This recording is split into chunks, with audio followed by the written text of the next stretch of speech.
हैं आज तक आपके साथ मैं हूं सईद अंसारी। स्वागत है आपका स्पेशल रिपोर्ट में। स्पेशल रिपोर्ट में आज बात देश की आंखें खोल देने वाली दो खबरों की। आज देश भर में दो खबरों की चर्चा हो रही है। पहली खबर नो किल्ड अनामिका और दूसरी दिल्ली में दम घोटू हवा के बढ़ते कहर की। तो आज हम दिल्ली में घूसखोरी वाले प्रदूषण को एक्सपोज करेंगे, कैमरे में कैद खौफनाक सच थोड़ी ही देर में आपको दिखाएंगे। लेकिन उससे पहले 19 वर्षीय उस बेटी की दर्दनाक दास्तां जिसे सुनकर कोई भी रो पड़े। अनामिका केस पर लोअर कोर्ट से लेकर सुप्रीम कोर्ट का निर्णय आ गया। आरोपी दुनिया की नजरों के सामने हैं, लेकिन दिल्ली पुलिस की वर्किंग स्टाइल के कारण 11 वर्षों के बाद 3 आरोपी बरी कर दिए गए। आखिर क्या है अनामिका की रोंगटे खड़े कर देने वाली कहानी? कैसे एक केस जांच की पेचीदगियों में फंसकर इंसाफ की चौखट पर दम तोड़ देता है? देखिए।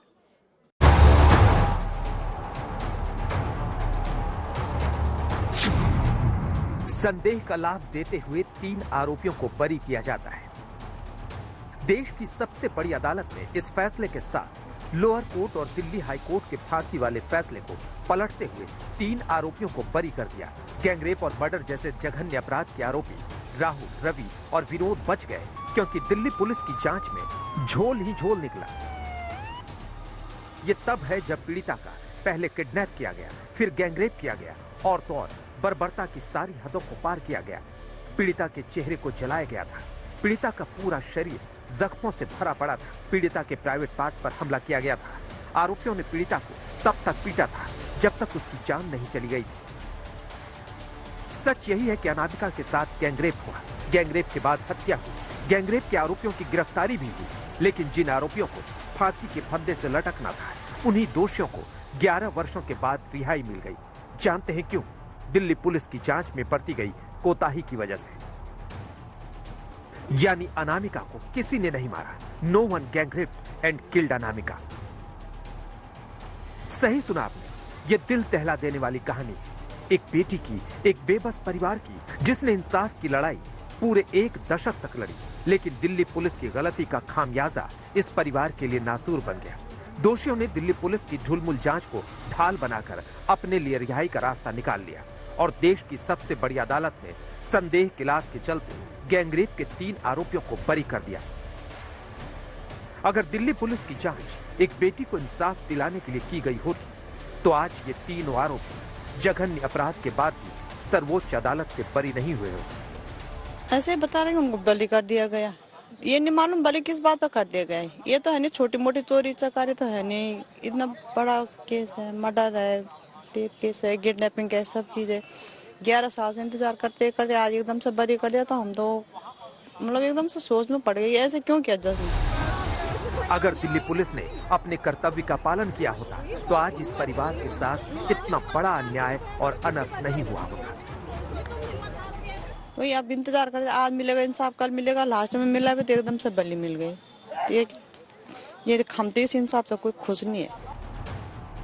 अगर एक बेटी के साथ में गैंगरेप जैसे जघन्य अपराध की जांच दिल्ली पुलिस ने संजीदगी से की होती, तो आज ये दर्द दोबारा जिंदा नहीं होता। बहुत बुरी हालत है। जो अब छूट जाएंगे तो पूरा छावला वार्ड में एक नहीं रहेगा, तहस महस हो जाएगा। बेटी जो भी ड्यूटी जा रही है वो भी बहुत वो बड़ी बात है उसकी। बहुत डरावनी है। अब लोग 4 बजे घर में घुस जाएंगे, ताला मोड़ लग जाएंगे।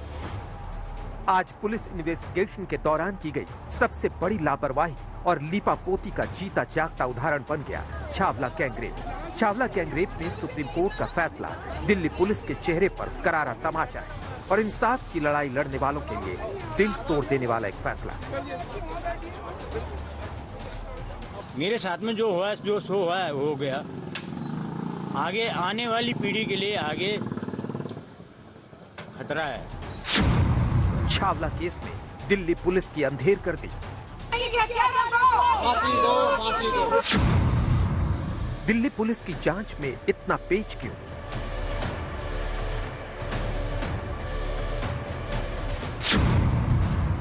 दिल्ली पुलिस ने छावला केस का कत्ल किया। दिल्ली पुलिस की कलंक कथा। 11 वर्ष पहले 9 फरवरी 2012 को देश की राजधानी दिल्ली में क्या हुआ था, आपको एक रिपोर्ट के द्वारा आइए हम दिखाते हैं। तारीख 9 फरवरी 2012, वक्त रात के 8:45, जगह दिल्ली। उस रात देश की राजधानी दिल्ली में दफ्तर से घर लौट रही अनामिका की जिंदगी में दोबारा सुबह नहीं हुई। उस रात एक कार अचानक यूं ही आकर रुकती है। कोई कुछ समझ पाता इसके पहले ही कार में सवार दरिंदे लड़की को अगवा करके मौके से फरार हो जाते हैं। अगवा हुई लड़की की सहेलियां चीखती चिल्लाती रह जाती हैं। 18 साल की अनामिका का उसके दोस्तों की आंखों के सामने अपहरण कर लिया जाता है। किडनैपर लड़की को अगवा करते हैं। रात भर राजधानी की सड़कों पर किडनैपर्स बेबस लड़की को कार में लेकर इधर उधर घूमते रहते हैं और उसके साथ दरिंदगी को अंजाम देते हैं। उधर लड़की के घर वाले थाने के चक्कर काटने लगते हैं। दोस्तों ने वारदात की इत्तला घर वालों को दी। एक तरफ घर वाले बेटी की सकुशल बरामदगी के लिए दुआ कर रहे थे, ठीक उसी वक्त चलती कार में दरिंदे देश की एक बेटी की अस्मत को तार तार कर रहे थे। अपहरण हो चुका था। अपहरण हुई लड़की के घर वालों ने पुलिस को इत्तला दे दी थी। पुलिस ने इन्वेस्टिगेशन तो शुरू कर दी थी, लेकिन ये वही इन्वेस्टिगेशन है जो आने वाले वक्त में इंसाफ की राह में सबसे बड़ा रोड़ा बनने वाली थी। करीब 72 घंटे बाद अनामिका से जुड़ी एक खबर घर वालों को मिली।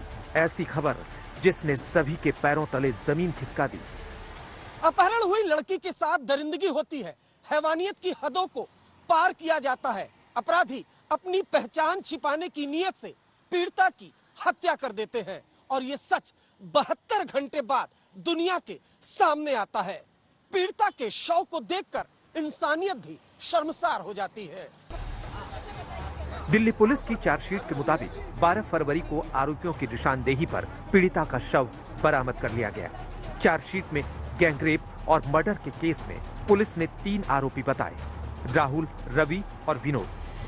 चार्जशीट के मुताबिक आरोपियों ने अपना जुर्म कबूल किया। आरोपी के पास से पीड़िता का मोबाइल बरामद हुआ। पोस्टमार्टम करने वाले डॉक्टर की राय के मुताबिक पीड़िता पर कार में मौजूद जैक और पानी से हमला किया गया था। पीड़िता के शव के करीब से एक आरोपी का पर्स और कार के बम्पर का टुकड़ा मिला था। मौका वारदात और कार में मिले सबूतों की डीएनए सैंपलिंग से भी आरोपियों का अपराध सिद्ध होता है। लोअर कोर्ट और हाई कोर्ट ने सुनवाई के बाद परिस्थिति जन्य साक्ष्यों के आधार पर तीनों दोषियों को हत्या, गैंगरेप के जुर्म में फांसी की सजा सुनाई थी। वारदात से आरोपी का पर्स और वारदात में इस्तेमाल हुई कार का बम्पर का टुकड़ा मिलता है। आरोपी के पास से पीड़िता का मोबाइल फोन और कपड़े बरामद होते हैं।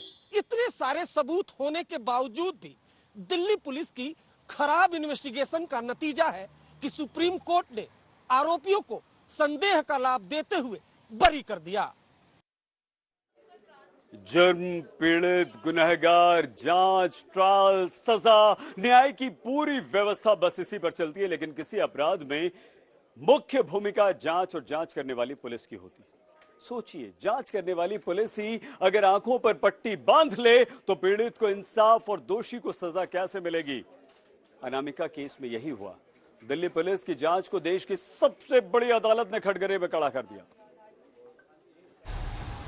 फांसी की सजा के खिलाफ आरोपियों ने सुप्रीम कोर्ट का दरवाजा खटखटाया था। देश की सबसे बड़ी कोर्ट में chief justice UU Lalit, justice S Ravindra Bhatt और जस्टिस बेला त्रिवेदी की बेंच ने दोषियों को बरी करते हुए कहा, भावनाओं को देखकर सजा नहीं दी जा सकती है। सजा तर्क और सबूत के आधार पर दी जाती है। हम आपकी भावनाओं को समझ रहे हैं, लेकिन भावनाओं को देखकर कोर्ट में फैसले नहीं होते हैं। अब सवाल है कि गैंगरेप के तीनों आरोपी बरी कैसे हुए, तो इसका जवाब गौर से सुनिए। नंबर 1, आरोपियों की पहचान। दिल्ली पुलिस ने आरोपियों की प्रक्रिया को पूरा नहीं किया। आरोपियों की गिरफ्तारी के बाद चश्मदीदों से पहचान परेड नहीं करवाई। नंबर 2, चश्मदीदों के बयान में विरोधाभास। एक चश्मदीद गवाह ने आरोपियों के चेहरे ढके होने की बात कही, वहीं दूसरे चश्मदीद ने अंधेरे की वजह से आरोपियों को पहचानने से इनकार किया। नंबर 3, कार की शिनाख्त। वारदात में इस्तेमाल लाल रंग की इंडिका कार बरामद हुई, लेकिन चश्मदीद ने पुख्ता तौर पर कार की शिनाख्त नहीं की। नंबर 4, आरोपियों की गिरफ्तारी। पुलिस ने मुख्य आरोपी राहुल को संदेह के आधार पर गिरफ्तार करने का दावा किया, लेकिन पुलिस की थ्योरी और गिरफ्तारी की कड़ी आपस में नहीं जुड़ती। आरोपियों का कहना है कि पुलिस ने थाने में गिरफ्तार किया। नंबर 5, घटना स्थल से बरामदगी। पुलिस ने शव के पास से आरोपी का पर्स और बम्पर का टुकड़ा बरामद होना बताया, लेकिन सीजर रिपोर्ट में बरामदगी का जिक्र नहीं था। नंबर 6, डीएनए सैंपल में पेच। डीएनए टेस्ट के लिए 14 और 16 फरवरी को सैंपल लिए गए, लेकिन अगले 11 दिनों तक वो सैंपल पुलिस थाने के मालखाने में पड़े रहे बिना किसी सुरक्षा के। यानी 27 फरवरी को सैंपल सीएफएसएल भेजे गए। इसी घोर लापरवाही को सुप्रीम कोर्ट ने अपने फैसले का आधार बनाया। मतलब ये कि दिल्ली पुलिस की जांच में बरती गई लापरवाही ने इंसाफ का गला घोट दिया। अब आगे क्या होगा समझिए। और आइए अब हम आपको दिखाते हैं आपकी सांसों के साथ साजिश पर एक बहुत बड़ा खुलासा। जी हां, हमारे देश की राजधानी दिल्ली इस समय प्रदूषण से जबरदस्त त्रस्त है। प्रदूषण बच्चे, बड़ों, बुजुर्गों को बीमार बना रहा है और ऐसे में आपकी सांसों से खिलवाड़ करने वालों का पर्दाफाश हुआ है। दिल्ली में जब प्रदूषण को कंट्रोल करने के लिए धुआं छोड़ते बस ट्रकों पर दिल्ली में प्रवेश पर पाबंदी लगाई गई थी, उस समय भ्रष्टाचार से रंगे हाथों ने दिल्ली वालों की फूलती हुई सांसों का सौदा किया। ग्रैब 4 नियमों की सख्ती के बाद भी दिल्ली में धुआं छोड़ने वाली डीजल बसों को चंद रुपए की घूस लेकर दिल्ली में आने दिया। हमारी ये exclusive report, silent killer.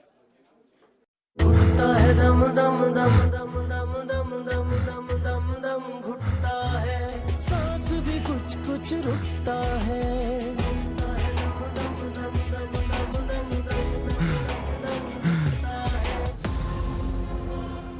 Delhi की हवा में सांस लेना मुहाल है। देश की राजधानी में इतना प्रदूषण है कि दम घुटता है। ये धुंध, ये स्मॉग ऐसा है जो आपको बीमार और बहुत बीमार बना रहा है। लेकिन आज हम दिल्ली की हवा में घुले इस जहर की नहीं, बल्कि आपकी सांसों में जहर घोलने की साजिश करने वालों का पीछा करने जा रहे हैं। आपने उसको मैं क्या बोलूंगा? अरे अच्छा, आपके लोग बसेस को भगा रहे हैं। उन चेहरों को बेनकाब करने जा रहे हैं जो चंद रुपए के भ्रष्टाचार के लिए दिल्ली वालों की सांसों के साथ खिलवाड़ करने पर आमादा है। आज हम राजधानी में बढ़ते प्रदूषण के प्रकोप पर बड़ा खुलासा करने जा रहे हैं, लेकिन उससे पहले आपको बता दें कि दिल्ली एनसीआर में प्रदूषण के स्तर को कम करने के लिए दिल्ली सरकार कई तरह के प्रतिबंध लगा दी। साथ ही दिल्ली की हवा में प्रदूषण की गंभीरता को देखते हुए वायु गुणवत्ता प्रबंधन आयोग ग्रैब यानी ग्रेडेड रेस्पॉन्स एक्शन प्लान के नियम लागू करता है, जिसके तहत दिल्ली में सभी ट्रकों की एंट्री पर रोक लगा दी जाती है। डीजल से चलने वाले सभी वाहनों पर दिल्ली में घुसने पर पाबंदी लगा दी जाती है।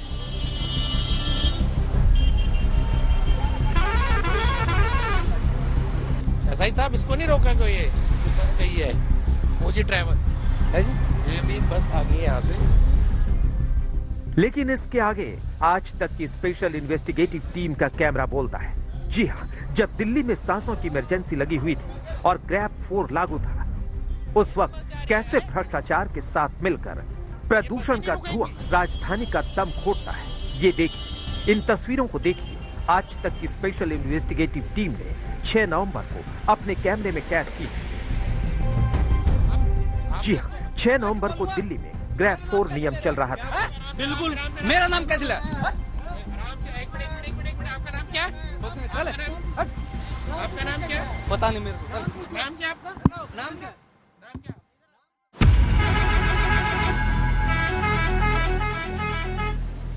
6 नवंबर की रात के करीब 12 बजे दिल्ली नोएडा बॉर्डर। आज तक की टीम दिल्ली में धड़ल्ले से धुआं उड़ाती, डग्गेमारी से चलने वाली बसों का पीछा करती है और उसका सामना दिल्ली परिवहन प्रवर्तन के अधिकारियों से होता है, जिन पर जिम्मेदारी है कि वो दिल्ली में बेहिसाब धुआं फेंकने वाली बसों को रोकें। ऐसा ही साहब, इसको नहीं रोका कोई, ये बस गई है मोजी ट्रैवल है जी, ये भी बस आ गई है यहाँ से। इसको आप मैं ऑथराइज नहीं इसके कोई आप अच्छा सर मुझे ये बता दीजिए ना, ये जो बस जो थी वो सही थी क्या? कौन सी भाई, एक रोक रखी है, दो दो थोड़ी काम करूँगा हम, ठीक है ना। अच्छा चालान बना रहा हूँ इसका। हमने सीधा सा सवाल किया, जो बसें निकल रही हैं क्या वो चल सकती हैं? लेकिन अधिकारी कहते हैं कि चालान काट रहे हैं। इतने में एक और बस हमारे कैमरे के सामने से निकल जाती है।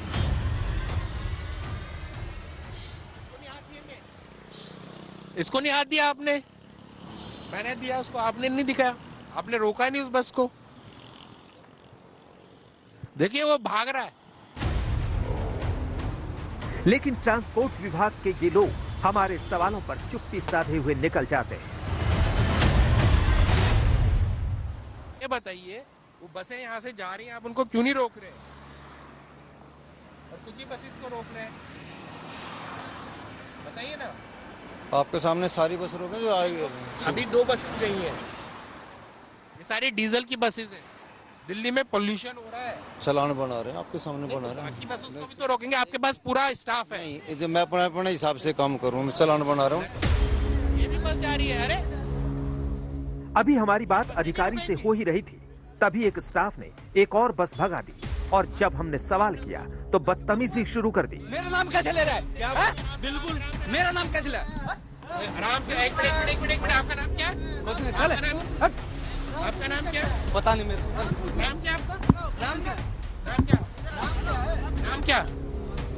और तो और सबसे बड़ी बात ये कि ट्रांसपोर्ट विभाग के स्टाफ ने नेम प्लेट तक नहीं लगा रखी थी। आप भी कैमरे पर देख सकते हैं। अब एक तो चोरी, ऊपर से सीना जोर देखी। डीजल बस को भगाने वाले इस स्टाफ ने जल्दी से गाड़ी से निकालकर नेम प्लेट भी लगा दी और कोरा झूठ बोल दिया, मैंने तो पहले से नेम प्लेट लगा रखी। कोई नेम प्लेट नहीं है। तो अब तक आपने देखा कि किस तरह दिल्ली परिवहन प्रवर्तन विभाग की टीम ने चंद बसों के चालान काटे और कई सारी बसों को आज तक के कैमरे के सामने से निकलने दिया। सवाल पूछने पर ट्रांसपोर्ट विभाग की टीम ठीक से जवाब देना तो दूर, हाथापाई और बदतमीजी पर उतर आई। आइए अब हम आपको दिखाते हैं कि कैसे ट्रांसपोर्ट विभाग, ट्रैफिक पुलिस, थाना, रेड लाइट पर प्रदूषण छोड़ने वाली बसों को दिल्ली में एंट्री देने के लिए हफ्ता और महीना वसूल करते हैं और यह हफ्ता और महीना बंधा हुआ है। अधिकारी नोटों की पत्तियां लेकर धुआं छोड़ने वाली बसों को दिल्ली में एंट्री दे देते हैं। सरकार और एजेंसीज प्रदूषण को रोकने के लिए नियम बनाती रह जाती है।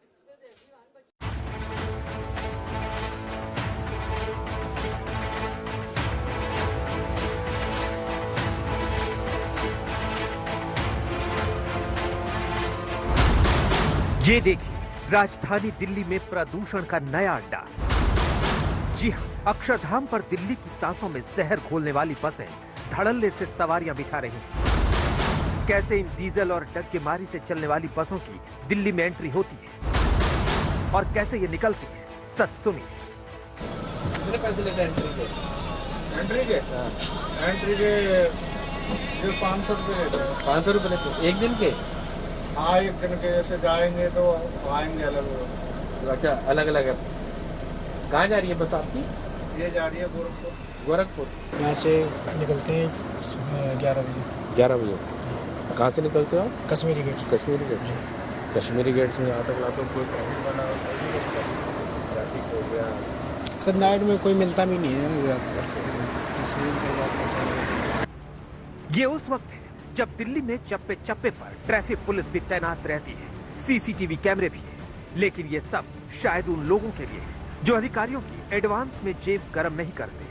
अब जो खुलासा करने जा रहे हैं उसे बेहद ध्यान से सुनिएगा।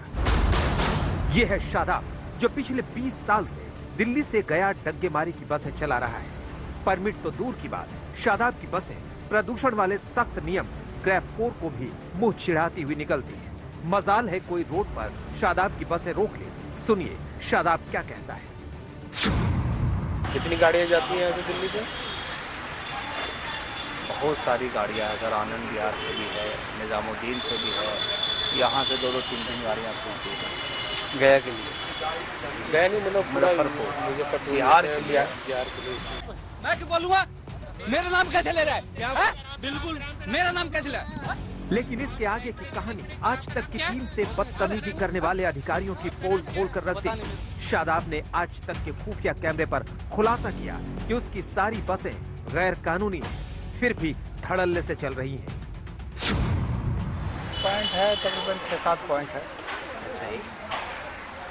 ये तो गाड़ी है इलीगल तो है नहीं। कोई भी बसें जो है इलीगल दिल्ली में चल रही है, लीगल किसी को नहीं कर सकते आप। अब ये प्रदूषण बढ़ाने वाली गाड़ियां कैसे दिल्ली में घुसती हैं और कैसे निकलती हैं, इसका सच भी सुन लीजिए। यकीनन आपका माथा गर्म हो जाएगा। जहाँ रोकेगा वहाँ एंट्री है, कई जगह जाता भी है पैसा, पकड़ भी लेते हैं कई जगह। अब कानून है, पकड़ेगा तो कुछ ना कुछ देना ही पड़ेगा। मंथली भी जाते हैं भाई साहब, और ऐसे रोकेगा तो भी देना ही पड़ता है आपको। अच्छा, बिना कुछ देखी। मंथली कितने हैं? मंथली हर पॉइंट का किसी का 2000, किसी का 3000 जी। और आरटीओ जो है वो अलग हैं, और ट्रैफिक वाले ये थाने वाले होते हैं वो अलग है। थाने वाले भी अलग है? थाने वाले भी। ये अभी वो जो पॉल्यूशन की वजह से रोक नहीं रहे हैं, दिक्कत नहीं हो रही? पॉल्यूशन हम कर रहे हैं, पॉल्यूशन तो हरियाणा और ये कर रहे हैं, पंजाब वाले। मतलब बस जाने दे रहे हैं ना, जला दे रहे हैं। तो सुना आपने, हर चेक पॉइंट, थाने, जहां जहां से बस गुजरती है, हर जगह भ्रष्टाचार के रास्ते सांसों के जहर को पास किया जा रहा है। अब आपको 30 साल से डग्गेमारी के धंधे में शामिल पप्पू भाई से मिलवाते हैं। पप्पू ने भी खुलासा किया कि दिल्ली के हर एंट्री पॉइंट पर कैसे दिल्ली में प्रदूषण को एंट्री मिल रही है।